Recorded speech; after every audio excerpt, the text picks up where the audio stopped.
দুপুরবেলা গরম সময় সাধারণ মানুষ বসে রয়েছে। কি ঠান্ডা বাতাস। সাভার পঞ্চবটি আশ্রম, সাধুর আশ্রম।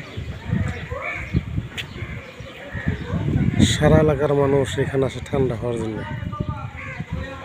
সকালবেলা হাঁটার জন্যে। মানে সাভারের ভিতরে বিখ্যাত একটা জায়গা, সকালবেলা হাঁটার জন্য ডায়াবেটিসের রোগীর থেকে শুরু করে সাধারণ জনগণ, গরিব ধনী সবাই এখানে আসে।